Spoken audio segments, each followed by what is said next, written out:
Hey everybody, it's time for like video like where I talk about something, you know what I'm saying? And this time it is a topic that I know so much about, hip hop, you know, but it's something I for some reason have not hit yet.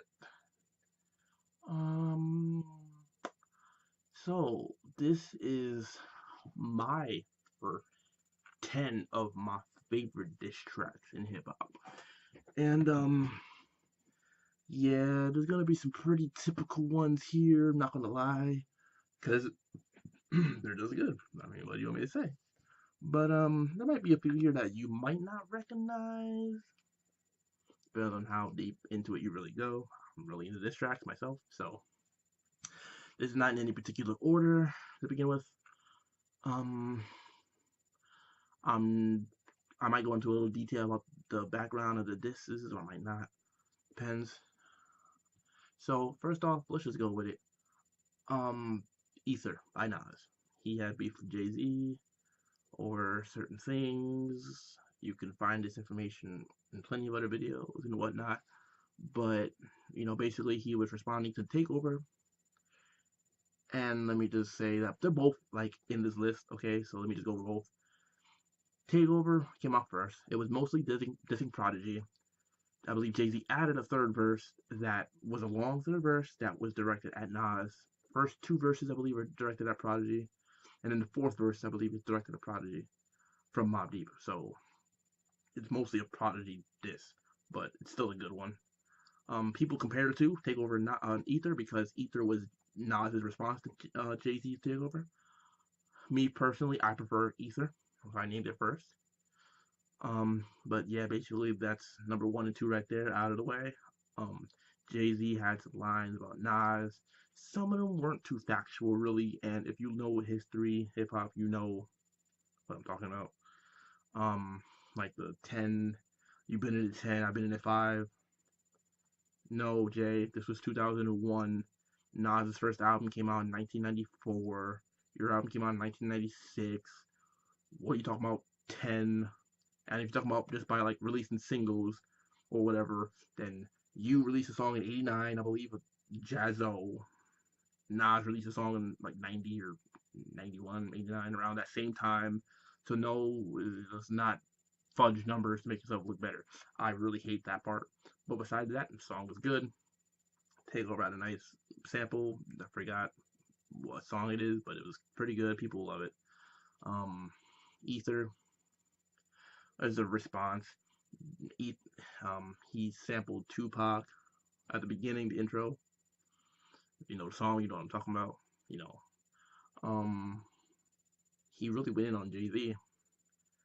Talked about how he looked a little bit. That's fair. Like I said, Jay Z fudged numbers. He did things like that. He also did some pretty foul things. Like if you know what I'm talking about, you know what I'm talking about. So, Nas also went at the whole record label in general, like Dame Dash, Rockefeller. I rock hoes, y'all rock fellas. Like was calling them like gay and everything like that. So on and so forth. It wasn't like all the most truthful things, of course, I guess, but it was all in all very interesting and a very hard, heavy diss track. People like to knock the Ether beat. I'm not sure why. I think it was fine, really. But there you go. That's those two. Um, Next I'm gonna go with Ice Cube, No Vaseline, because he really went in with No Vaseline against his former group, and this was one of the first times, or the first time that at least I know of, that a former group made a diss track towards the whole rest of the group, and came out, and especially he just was fine. Like he like won that, you know what I mean? Because the group pretty much broke up not too long afterwards. But if you know why, if you watch Straight Outta Compton, the movie, you know why, and everything why it happened, and you've probably heard a snippet of the song too. If you haven't heard the whole song, go check it out. One of the best diss tracks ever, easily, hands down. You know, can't really dispute that. He even dissed Jerry Heller, the manager of N.W.A. And it really was very hard. It's no pun intended. Once again, look at the title. You get the idea. Okay, 4, Tupac. A lot of people say, I guess they expect me to say, hit him up. Nope. My favorite diss track by Tupac and one of my favorite songs by Tupac ever is Against All Odds. He went in on everybody, hence the title Against All Odds. He dissed the whole damn freaking New York, basically. You know what I'm saying? Like, he even mentioned a tribe called Quest. Like, what? P. Diddy, or whatever his name was at the time. Like, Biggie. I think he mentioned Jay-Z. I think he mentioned Nas, too. Like, Haitian Jack.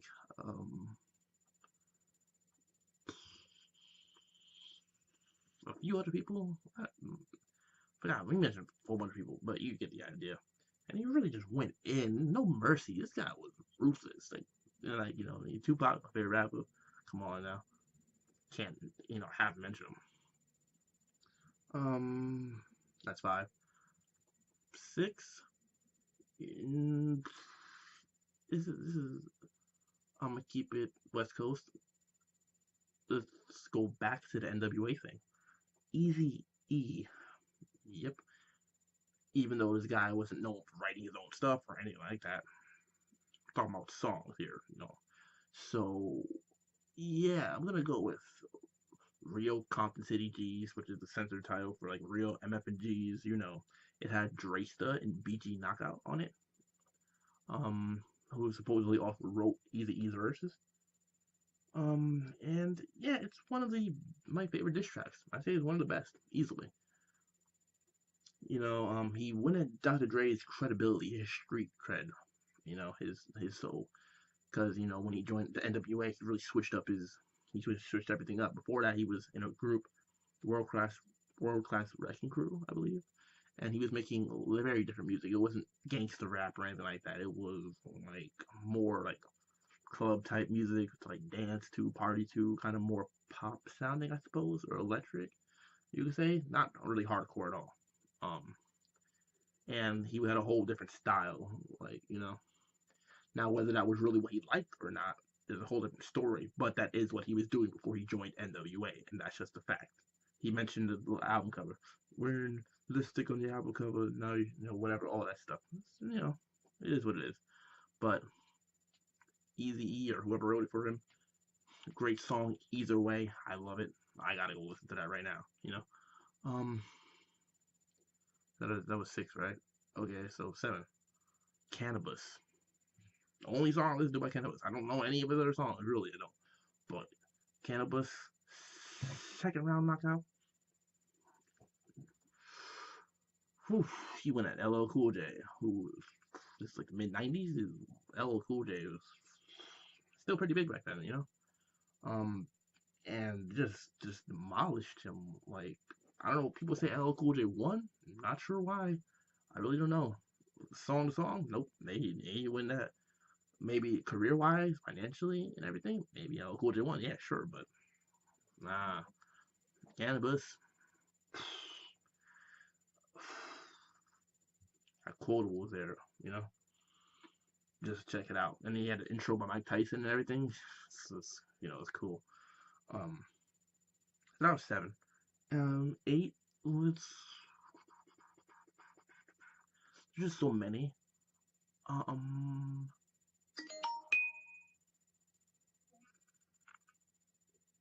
I'm gonna have to go with. Let's see. The Game. 300 bars and running. Um. So they had beef. Game left G Unit, got kicked out, whatever you want to call it. Um. And they started dissing each other back and forth. I think Game had like a whole mixtape dissing like G Unit. I think he had a lot of diss tracks towards them.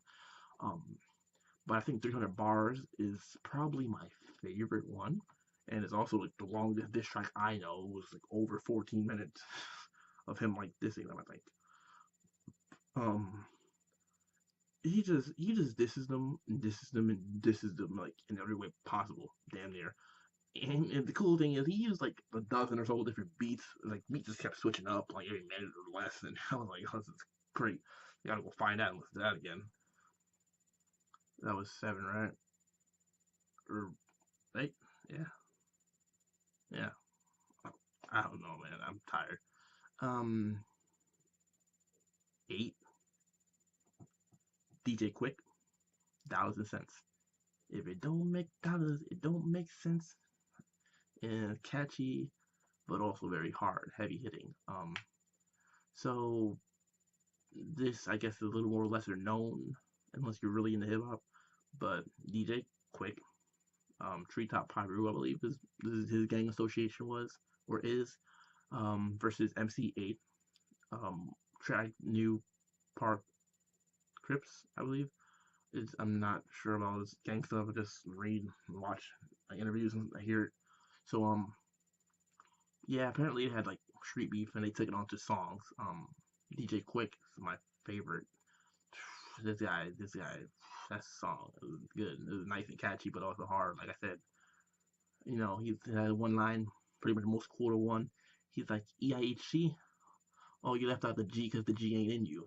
G gangster. He's saying he's not really a gangster and everything like that, and talking about things like, like how you ran up on him and so and so.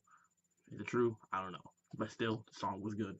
And hey, I mean, top tier diss track for me. I'm just gonna leave it at that. So moving on, 9. I'm gonna give it to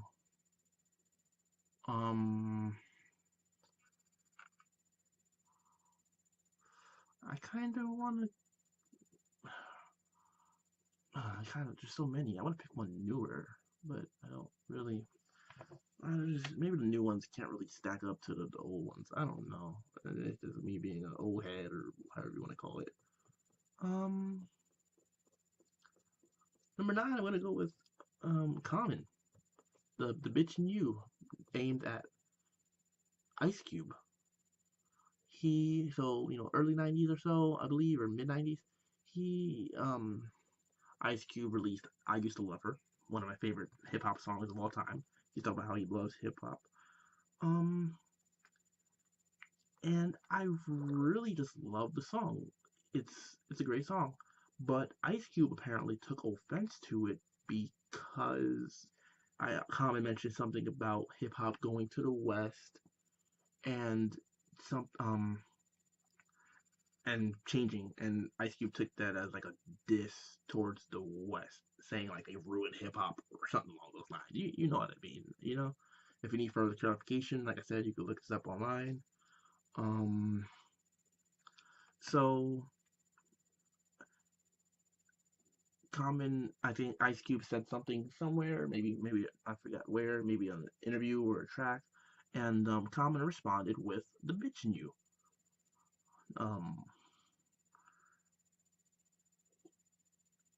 I, I know. I think this might have been the first line, but it is one thing. It was a quote. Um, a bitch nigga with an attitude named Cube stepped to the com with a feud.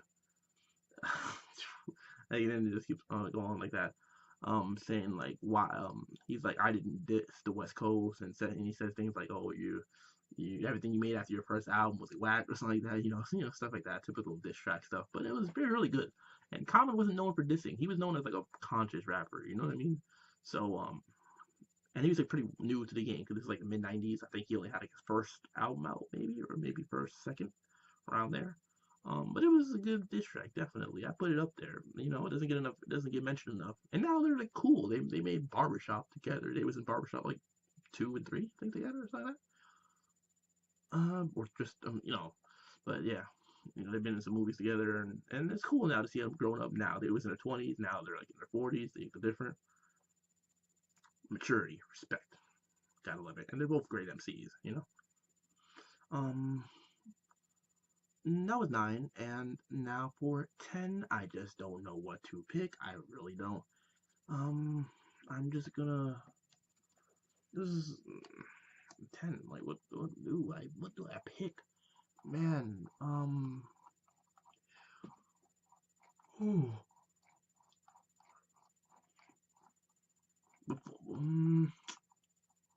there's so many. Let's go with. Oh, oh.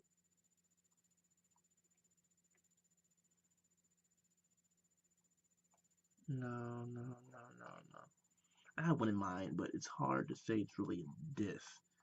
It's very honest, and it is basically it's no, no. Okay, okay, no. So number 10, I'm gonna go with.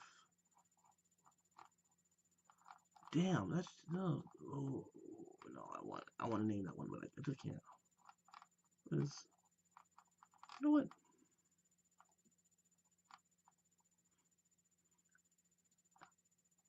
No, no. Sorry guys, like this is just annoying. Like I'm just gonna like I do one song I want to name, but I don't. It's hard to count it as a diss. But in my mind, I consider it a diss because of the subject matter and everything around it.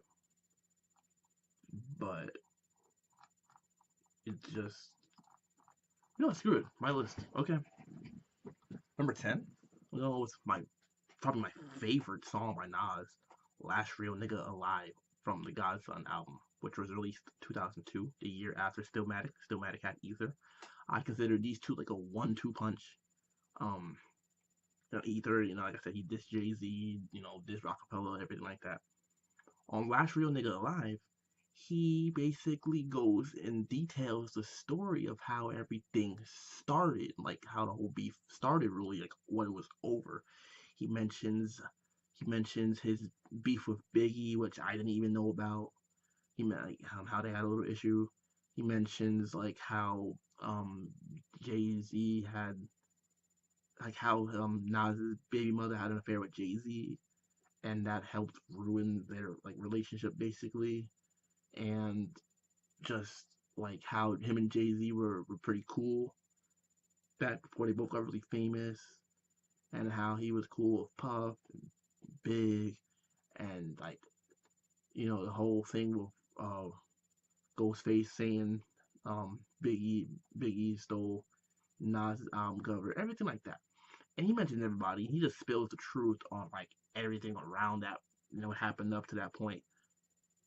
And it's hard to consider that a diss. In some way, I could see a lot of people wouldn't say it's a diss track, but he was pretty honest and open about things.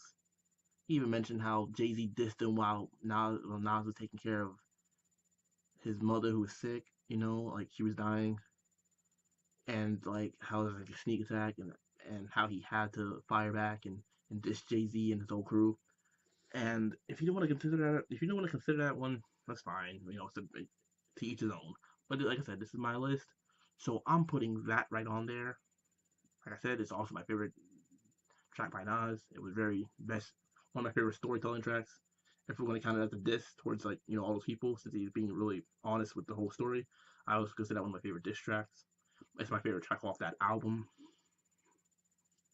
One of my favorite beats, like that Nas ever rapped over in general. It's amazing. Um, but yeah, that's my top 10, like 10 of my favorites. I'm gonna give you a quick honorable mention of a few more that I just didn't put up there. Um, 50 Cent's Back Down. Ja Rule's New York. I consider that this. He did have some lines that like 50 Cent in there. It was maybe a little subtle, but whatever. Um, what's the song called? Big Sean. I don't F with you. I mean, he's like this thing is like X or something, but it was funny. I like that song. Um, um, Drake back to back. Charge It Up, Summer 16. I think they're all pretty good. EazyE, It's On, and What Would You Do? Two more good ones. Um, Let me name like two or three more like honorable mentions real quick. Joe Budden, Afraid, the diss to one of his diss tracks to Drake. That's my favorite. That's one of my favorites right there. Um,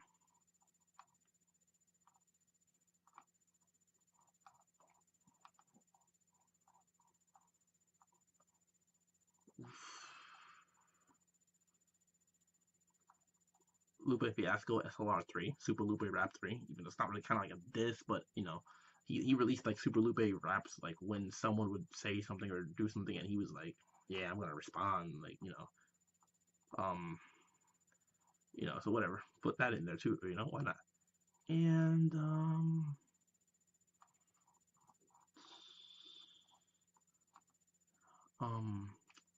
and Dr. Dre, F4 Dre Day, and everybody's celebrating. Oh, and T.I. What's it called? What? I keep getting them mixed up. ASAP. There we go. ASAP. That's the one. ASAP. Yeah, which he dissed Lil Flip on it. So yeah, that's 10 of my favorites, and then that was some honorable mentions. And I'm just gonna leave it at that. And as always, thanks for watching. Stay tuned for more. Feel free to like the video. If you like the video, click that thumbs up. Subscribe to the channel if you have not done so already. And that's all.